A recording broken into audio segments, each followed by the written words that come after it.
Imam Syafi'i pernah mengatakan ya, bahwa kita jangan berharap lepas dari komentar orang lain, omongan orang lain. Kenapa? Karena memang apakah kita itu mau berbuat baik atau berbuat tidak baik, pasti akan menuai komentar atau pasti dibicarakan oleh orang lain. Pasti itu. Sehingga menurut beliau, orang yang berharap lepas dari omongan orang lain, fahuwa majnun, dia itu gila. Jadi kalau berharap kita itu lepas dari omongan orang lain, Imam Syafi'i mengatakan fahuwa majnun, dia itu gila ya.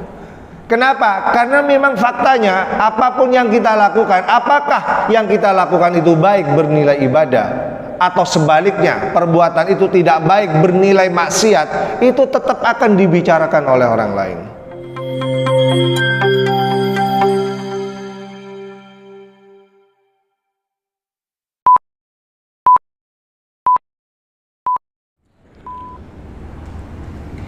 Bismillahirrahmanirrahim. Assalamualaikum warahmatullahi wabarakatuh. Hamdan thayyiban mubarakan fi, asyhadu an la ilaha illallah wa asyhadu anna Muhammadan abduhu wa rasuluh, amma ba'd. Jamaah salat subuh yang dimuliakan Allah, mengawali kajian rutin kita pada setiap Ahad pagi, marilah kita bersama-sama memanjatkan puji syukur kehadirat Allah Subhanahu wa taala. Hingga pagi ini semua kita masih diberikan banyak nikmat oleh Allah. Nikmat sehat, alhamdulillah semua kita dalam kondisi sehat walafiat. Nikmat kesempatan, alhamdulillah kita bisa bangun lebih awal, berkesempatan untuk tetap istiqomah menjalankan ibadah sholat subuh secara berjamaah. Nikmat iman, walaupun terasa dingin, tetapi iman kita mampu menguatkan langkah kita menuju masjid yang kita sayangi ini untuk bersama-sama istiqomah menjalankan ibadah dan juga mengikuti pengajian rutin setiap Ahad pagi. Kita semua berharap semoga apa yang kita laksanakan pada pagi hari ini bisa menjadi amal ibadah yang diterima oleh Allah dan akan menjadi bekal kelak di hadapan Allah Subhanahu wa taala. Kita juga berharap apa yang kita laksanakan pada pagi hari ini menimba ilmu walaupun beberapa menit, bisa menjadi ilmu yang bermanfaat, menjadi pedoman hidup kita sebagai hambanya yang beriman dalam kehidupan kita sehari-hari. Salawat serta salam marilah kita juga sampaikan kepada junjungan kita Nabi Muhammad SAW, kepada keluarganya, kepada para sahabatnya, dan juga kepada seluruh umatnya yang tetap setia memegang teguh ajarannya hingga akhir zaman nanti. Bapak Ibu sekalian, jamaah sholat subuh yang dimuliakan Allah, pada hari Ahad yang lalu kita sudah membahas tentang amalan berkualitas, ahsanu amala. Sebuah amalan berkualitas sudah kita bahas.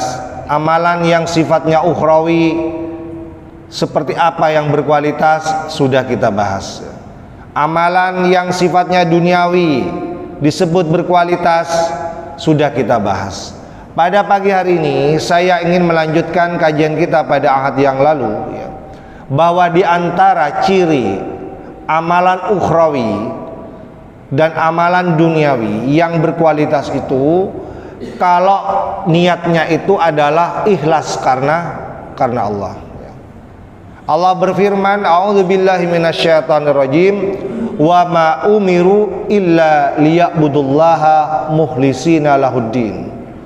Tidaklah mereka itu diperintahkan untuk menyembah Allah, untuk beribadah kepada Allah, kecuali semuanya harus dalam kondisi ikhlas, tulus karena Allah Subhanahu wa taala. Oleh karena itu, untuk memastikan bahwa amal ibadah kita itu betul-betul ikhlas karena Allah Subhanahu wa taala, maka menjadi sangat penting apapun yang kita kerjakan, ya, dan juga apapun yang kita tinggalkan, ya, harus diniatkan karena Allah Subhanahu wa taala. Disebutkan dalam sebuah hadis, man a'ta lillah wa man lam yu'ti lillah. Jadi ikhlas itu salah satu cirinya adalah mengerjakan sesuatu atau memberikan sesuatu. Wa man a'ta, siapa yang memberikan itu, ya, lillah, itu karena Allah. Wa man lam yu'ti lillah, seandainya kita juga memilih untuk tidak berbuat, ya, atau meninggalkan sesuatu, juga kita niatkan lillah, karena Allah. Bapak Ibu sekalian jamaah yang berbahagia, hadis ini juga menegaskan kepada kita bahwa keikhlasan itu, ya, harus menjadi dasar kita dalam berbuat apapun. Seandainya kita memilih untuk berbuat sesuatu seperti ibadah yang kita laksanakan ini, itu karena Allah. Bersedekah misalnya, itu adalah berbuat sesuatu, ya, memberi orang lain, ya, itu juga karena Allah. Berikutnya, seandainya kita memilih untuk meninggalkan sesuatu, tidak mau memberi, ya, karena mungkin yang meminta itu kita tahu untuk tujuan yang boros, tujuan yang tidak baik, ya, maka kita juga karena Allah. Kita tidak mau memberinya karena itu akan digunakan untuk sesuatu yang tidak baik. Makanya kita tidak beri, kita memilih untuk meninggalkan itu. Itu juga karena Allah Subhanahu wa taala. Bahkan sebuah kondisi iman, ya, dianggap sampai kepada puncaknya, ya. Puncak keimanan itu salah satunya bukan hanya beribadah karena Allah. Kalau sholat, ya, kemudian sedekah, zakat karena Allah, itu sudah kita pahami, ya. Tetapi ada ciri iman yang sehat itu, ya, yang sempurna itu, salah satunya adalah dalam urusan yang mubah saja, yang mubah, ya, yang boleh, itu juga harus diniatkan karena Allah, ya. Selama ini kita kadang memahami ikhlas lillahi ta'ala itu kalau kita berbuat sesuatu yang bernilai ibadah mahdhah seperti ini, ya. Salat karena Allah, zakat karena Allah, ya, haji karena Allah, bersedekah karena Allah, ya. Nah, sesuatu yang mubah, yang boleh dikerjakan itu juga bisa kita niatkan juga karena Allah. Contohnya apa? Contohnya makan, minum, ya, tidur. Itu semua adalah kebutuhan vital fisik kita. Tapi kan jarang kita berpikir itu kita niatkan karena Allah. Seperti tadi malam, ya, kita tidur jam berapa, ya. Pernahkah kita meniatkan tidur kita itu ikhlas karena Allah Subhanahu wa taala sehingga bernilai ibadah? Pernahkah kita makan di warung itu, ya, untuk menguatkan fisik kita supaya lancar beribadah, itu kita niatkan juga lillahi ta'ala, karena Allah.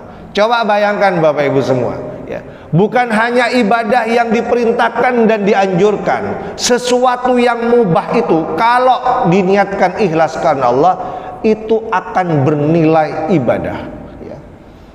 Semua kehidupan kita akan selalu bernilai ibadah. Kenapa? Karena keikhlasan itu. Jamaah yang berbahagia, tetapi memang harus kita akui, ya, tantangannya besar untuk selalu tulus atau ikhlas karena Allah, ya. Kita menyadari itu tidak semudah yang kita katakan, ya. Kalau kita berkata mungkin mudah, ya. Seperti saya pagi ini, ya, mengajak kita semua untuk ikhlas kepada Allah dalam setiap apapun yang kita kerjakan. Itu sangat mudah, tetapi mengerjakannya memang tidaklah semudah yang saya sampaikan ini. Jamaah yang berbahagia, ada satu hal yang mungkin ya sering kita alami ya, dari sekian banyak tantangan kita ke depan itu untuk mengikhlaskan semua perbuatan kita itu, salah satunya yang paling berat itu, misalnya yang sering kita alami itu adalah menyikapi komentar orang lain. Mungkin sepele, tetapi ini sering loh ya, sering mengganggu, dalam tanda petik mengganggu keikhlasan kita dalam beribadah. Komentar orang lain, omongan orang lain, pujian orang lain, celaan orang lain. Ada banyak orang yang tidak merasa atau tidak sadar bahwa semua perbuatannya itu terkadang dipengaruhi oleh omongan orang lain. Jamaah yang berbahagia, kita tidak akan pernah lepas dari omongan, ya. Tidak pernah ada habisnya omongan itu, ya. Sehingga kita tidak perlu ambil pusing, ya. Yang penting kita bisa menyikapinya supaya omongan itu tidak mengganggu keikhlasan kita dalam beribadah, ya. Imam Syafi'i pernah mengatakan ya, bahwa kita jangan berharap lepas dari komentar orang lain, omongan orang lain. Kenapa? Karena memang apakah kita itu mau berbuat baik atau berbuat tidak baik, pasti akan menuai komentar atau pasti dibicarakan oleh orang lain. Pasti itu. Sehingga menurut beliau, orang yang berharap lepas dari omongan orang lain, fahuwa majnun, dia itu gila. Jadi kalau berharap kita itu lepas dari omongan orang lain, Imam Syafi'i mengatakan fahuwa majnun, dia itu gila, ya. Kenapa? Karena memang faktanya apapun yang kita lakukan, apakah yang kita lakukan itu baik bernilai ibadah, atau sebaliknya perbuatan itu tidak baik bernilai maksiat, itu tetap akan dibicarakan oleh orang lain, ya. Pertanyaannya adalah, ya, kita itu mencari ridhonya manusia atau mencari ridhonya Allah. Itu saja sebenarnya. Itu yang paling menentukan, ya.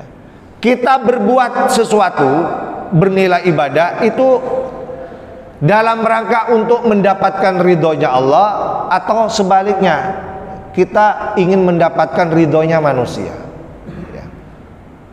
Kita meninggalkan sesuatu karena itu dilarang oleh Allah, itu berharap ridho Allah atau berharap ridhonya manusia, ya. Bapak Ibu sekalian jamaah yang berbahagia, berharap ridhonya manusia sebenarnya itu mustahil kalau kita renungkan, ya. Mustahil. Kok bisa begitu, Ustaz? Iya, ya. Disenangi, diridhoi oleh Pak Ghafur misalnya belum tentu, ya, disenangi, disukai atau diridhoi oleh Pak siapa ya? Lupa saya. Pak Sumawi belum tentu, ya. Saya berharap disukai oleh Pak Ghafur, mungkin disukai sama Pak Ghafur, tapi belum tentu Pak Surawi suka, iya kan? Belum tentu Pak Asnari misalnya juga suka, ya. Makanya ngapain kita berharap ridhonya manusia, ya? Karena belum tentu sama, perspektifnya belum tentu sama, ya. Saya kasih contoh sekarang, ya. Cerita ini populer, ya. Entah benar atau tidak, ya. Tetapi cerita ini populer, sering diceritakan oleh para kiai, para ustadz, ya. Ada kisah seorang kakek, seorang cucu dengan kendaraannya yang disebutkan dalam kisah itu adalah kendaraan berupa keledai, bukan bukan kuda, ya, yang gagah itu, tapi keledai lebih kecil daripada daripada kuda. Di masa itu keledai itu dipakai ya, untuk kendaraan, termasuk kendaraan manusia. Jamaah yang berbahagia, kisah ini populer. Saya ceritakan kembali, mungkin kita ada yang lupa ya. Kakek dan cucu ini ingin melakukan perjalanan yang jauh. Disiapkan di depan rumahnya, sudah siap kendaraan keledai itu ya, lengkap dengan sangunya. Nah, sang kakek kemudian mempersilahkan kepada cucunya, "Cuk, kamu saja duluan yang naik, biar kakek yang nuntun, nanti giliran." Berangkatlah ya. Cucunya ada di atas keledai, kakeknya nuntun, mengalah kepada cucunya. Lewatlah dia di sebuah kampung. Di kampung itu disaksikan banyak orang. Kemudian keluar komentar dari orang-orang di kampung itu. Apa komentarnya? Kakek seperti apa, masa mohon maaf ya, cucunya ya, karena cucunya yang di atas ya kan tadi masih muda, kuat fisiknya, kok malah dia yang naik, sementara kakeknya yang sudah tua disuruh jalan kaki katanya. Itu komentar orang-orang di kampung itu, mengomentari apa yang dilakukan oleh kakek dengan cucunya tadi. Terdengar oleh sang kakek, kemudian berhenti. Cuk, kita berhenti. Tadi kita mendengarkan omongan orang. Apa isinya? Kita ini mungkin dianggap salah karena kamu yang dianggap muda, masih kuat fisiknya, kok malah di atas, sementara kakek yang sudah tua ini malah jalan kaki ya. Mungkin salah, ayo kita pindah posisi dulu, biar kakek saja dulu yang naik ke atas keledai tadi. Akhirnya berganti ya. Kalau tadi cucunya yang naik, sekarang kakeknya yang naik. Gara-gara komentar di kampung itu. Singkat cerita, melanjutkan perjalanan. Kakeknya di atas keledai, cucunya yang nuntun. Sampai di kampung berikutnya, disaksikan lagi oleh orang-orang kampung di tempat itu. Ya. Kemudian keluar lagi komentar lagi. Apa komentarnya? Komentarnya lain lagi. Beda orang, beda komentar. Ya. Di kampung itu banyak orang mengatakan, ya, kok tega kakeknya itu, masa cucunya yang disuruh jalan kaki ya. Masih anak-anak ya. Dia seenak-enak tidak mau ngalah sama cucunya gitu kan.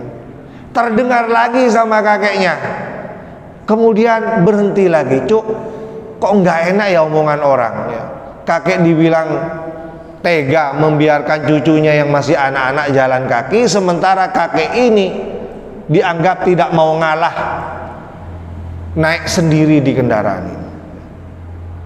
Sudahlah kalau begini ya, kita naik saja berdua. Jadi kakek dan cucunya naik lagi di keledai itu, gara-gara omongan orang berbeda dari omongan di kampung sebelumnya. Dia berubah lagi ya kan, ngikuti omongan naiklah kakek dan cucu ini bersama-sama di keledai itu, melanjutkan perjalanan. Kemudian melewati kampung yang ketiga, disaksikan orang-orang kampung yang ketiga itu. Apakah lepas lagi dari omongan? Tidak akan pernah lepas dari omongan, akan selalu ada komentar lagi di kampung itu. Apa komentarnya?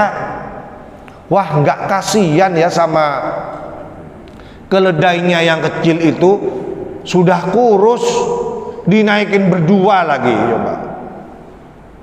Omongan ini juga dianggap mengganggu, terdengar di telinga sang kakek kemudian berhenti lagi, nggak enak didengar orang. Dengar nggak tadi? Kita ini dianggap tega naik berdua di atas keledai yang kurus ini. Apa nggak kasihan katanya? Ya. Sudahlah cuk, lebih baik kita turun saja berdua, kita tuntun saja berdua gitu. Ya. Gara-gara omongan orang inilah kemudian berubah untuk yang ketiga kalinya berubah. Ya. Kemudian sang kakek dan cucu ini ya, melanjutkan perjalanan dengan cara menuntun keledai ini berdua. Sampai di kampung yang keempat, apakah lepas dari omongan lagi? Tidak akan lepas lagi dari omongan. Ya. Mohon maaf. Ya. Di kampung yang keempat ini omongannya agak sadis dalam bahasanya anak muda sekarang. Kenapa? Dibilang apa? Ya, mohon maaf ya, kata-katanya agak kasar. Goblok orang itu ya. Punya kendaraan kok nggak dinaiki itu katanya, iya kan? Dikomentarin lagi seperti itu loh, coba. Bapak Ibu sekalian jamaah yang berbahagia, mendengar komentar ini mereka berhenti lagi berpikir, yang mana yang benar ini ya? Kok kita ini dibilang goblok ya? Sudahlah kalau seperti ini cuk, ayo kita gotong bareng-bareng ya. Kita gotong bareng-bareng keledai ini ya. Akhirnya digotong keledai itu. Sampai di kampung yang kelima, apakah tidak akan mendapatkan omongan lagi? Akan dapat omongan lagi. Bahkan omongannya lebih sadis daripada kampung yang keempat ini. Dibilang apa? Kok goblok banget orang itu ya? Sudah jelas-jelas itu kendaraan untuk dinaiki, malah sebaliknya kendaraannya yang naik orangnya katanya, iya kan? Bapak Ibu sekalian jamaah yang berbahagia, cerita ini populer ya, dan saya yakin tidak akan pernah terjadi.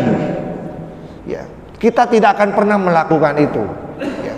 Tetapi sejujurnya, kalau kita pikir-pikir cerita ini ya, ini walaupun modusnya tidak sama ya, kita tidak akanlah ya, punya kendaraan kemudian diperlakukan seperti itu ya. Tetapi dalam perilaku sehari-hari kita melakukannya mirip dengan apa yang dilakukan oleh kakek dan cucu ini ya. Kita ini walaupun rajin pengajian setiap Ahad pagi atau hari-hari yang lain ya, sudah tahu hukum yang wajib, yang sunnah, yang haram ya.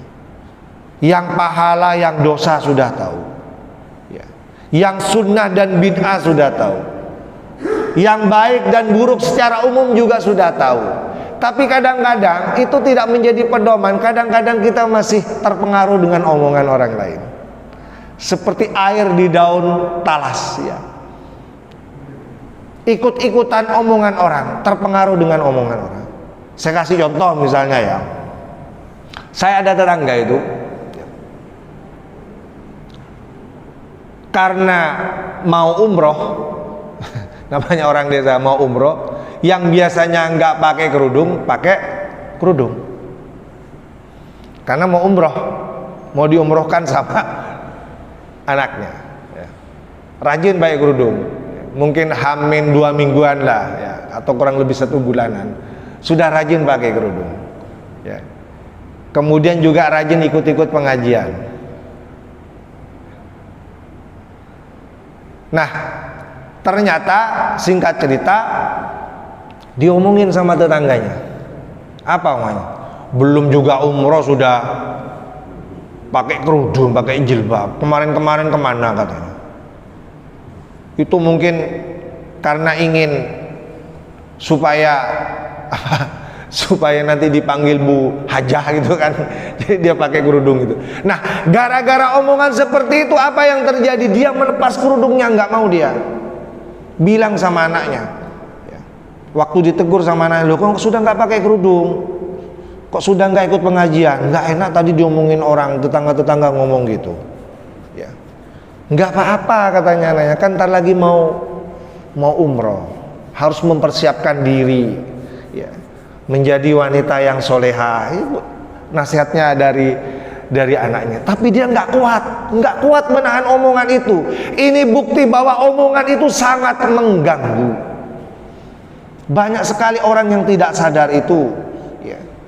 Sehingga kemudian ya, dia berubah. Dia berubah. Contoh lain, mungkin ini dialami oleh sebagian kita, ya. Orang kalau sudah pensiun, rajin ke masjid, rajin ke pengajian, memang itu sudah sepantasnya, ya, dilakukan, ya. Tapi kalau kemudian ada omongan orang yang seperti yang saya sampaikan tadi, ya, misalnya sudah sepuh, sudah bau tanah, baru ke masjid gitu kan, baru rajin pengajian. Nah ini kalau diambil hati, dipikirin terus, bisa-bisa bapak ibu itu berubah pikirannya. Yang awalnya rajin, terang-terangan, senang mengajak orang lain, bisa dia sembunyi-sembunyi, ya, supaya nggak ketahuan orang, dia datang ke masjid sini, iya kan? Nah itu omongan orang ternyata itu bisa mengganggu kebahagiaan kita yang menikmati rasa pensiun itu, untuk fokus mempersiapkan diri, ya, untuk akhirat kita. Jamaah yang berbahagia, ini juga dialami oleh tokoh yang bernama Abu Thalib, ya, paman Rasulullah. Abu Thalib itu sampai akhir hayatnya dia masuk Islam atau tidak? Dalam cerita bagaimana? Dalam kisah, Abu Thalib itu yang banyak berjasa dalam perjuangan dakwah Rasulullah itu masuk Islam atau tidak di akhir hayatnya? Tidak masuk Islam loh Bapak Ibu. Padahal jelas-jelas, ya, di dalam tarikh, dalam sejarah itu Abu Thalib ini, ya, dia itu berani pasang badan di mana-mana. Kalau ada yang sampai mengganggu keponakannya dalam mengembangkan dakwah Islam, dia selalu berada di terdepan, pasang badan. Cem-macem kayak Ponteng Matura, ya kan, aganggu ponakan. Tetapi dia tidak masuk Islam. Kenapa itu? Dia pernah berkata dalam sebuah syair, walaqad alimtu anna dina Muhammad khairun min ajyan. Aku tahu, aku yakin bahwa agama yang dibawa Nabi Muhammad itu, keponakannya itu adalah khairun, paling baiknya, min ajyan, paling baiknya agama-agama. Aku tahu itu, yakin bahwa apa yang dibawa oleh Rasulullah, yang dibawa ponakannya, yang didakwahkan keponakan itu adalah sebaik-baik agama. Tetapi pertanyaannya, kenapa beliau itu sampai akhir hayatnya tidak beriman terhadap agama yang dibawa keponakannya itu? Gara-gara omongan orang. Dia tidak tahan dikomentari oleh para petinggi-petinggi Quraisy yang lain. Dia tidak mau gengsinya sebagai, ya, petinggi Quraisy itu jatuh gara-gara diomongin oleh orang lain. Dia tidak tahan dengan celaan, dia tidak tahan dengan omongan orang di luar sana. Sehingga walaupun dia banyak membantu perjuangan Rasulullah, tapi dia memilih untuk tidak terang-terangan, tidak beriman kepada apa yang dibawa oleh Rasulullah. Ini bukti bahwa omongan orang itu bisa mengganggu keinginan kita untuk berhijrah, menjadi lebih baik, menjadi lebih rajin beribadah, menjadi lebih rajin belajar, mengaji bersama. Jamaah yang berbahagia, oleh karena itu sekali lagi tidak mungkin kita itu lepas dari omongan orang, ya. Sehingga menurut saya tinggal pilih, kita ini sebenarnya mencari ridhonya Allah atau mencari ridhonya manusia. Sama saja, bapak ibu mau berbuat baik, mau rajin beribadah, mau rajin pengajian, itu tetap akan diomongin orang. Sebaliknya, bapak ibu, ya, memilih, ya, malas mau datang ke masjid, malas mau beribadah berjamaah, ya, itu juga tidak akan lepas dari omongan orang. Tinggal pilih saja, ya, berbuat baik diomongin orang, berbuat tidak baik atau malas diomongin orang. Kita pilih mana? Ya, pastilah kita akan memilih berbuat baik walaupun diomongkan oleh orang. Jangan yang berbahagia. Oleh karena itu sikap kita, ini yang terakhir, sikap kita, ya, kalau mendengarkan omongan orang itu, sebaiknya ya, itu akan menjadi motivasi kita. Kalau omongannya itu baik ya, seperti yang dikomentari oleh tetangga kita tadi itu ya, itu sebaiknya menjadi motivasi bagaimana kita menjadi lebih baik ya. Kalau dikomentari buruk, jelek, jangan ditaruh di pundak ya. Ya, coba kalau setiap omongan yang jelek itu ditaruh di pundak kita, ada omongan ini dipikirin, ada omongan ini dipikirin, ada omongan yang lain dipikirin ya, kita bisa stroke, kita itu stres gara-gara mikirin omongan orang ya. Lebih baik kita sikapi dengan bijaksana ya, apalagi omongannya baik ya, ibaratnya bata ya, kita taruh di depan kita ya. Ada omongan baik lagi ya, jangan minder, taruh lagi, susun lagi di atasnya. Ada omongan baik lagi, susun lagi di atasnya sampai tinggi. Setelah tinggi kita naik di atas sana ya. Kita buktikan bahwa kita ini ya, beribadah apapun ya, itu karena Allah. Kita bisa parcuke ya Pondreng Matura, berdiri kokoh di atas tatanan omongan-omongan orang itu ya, dengan berprinsip, dengan mengatakan kul, katakan inna solati wa nusuki wa mahyaya wa mamati lillahi rabbil alamin. Kita akan katakan kepada semua orang yang ngomongin itu ya, bahwa sholatku, ibadahku, hidup dan matiku semuanya karena Allah. Insya Allah kalau prinsipnya ini kebal dengan omongan apapun.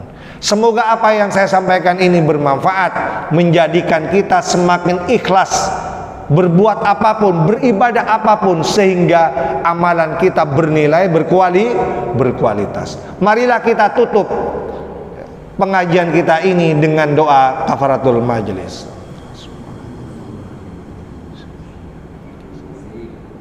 Assalamualaikum warahmatullahi wabarakatuh.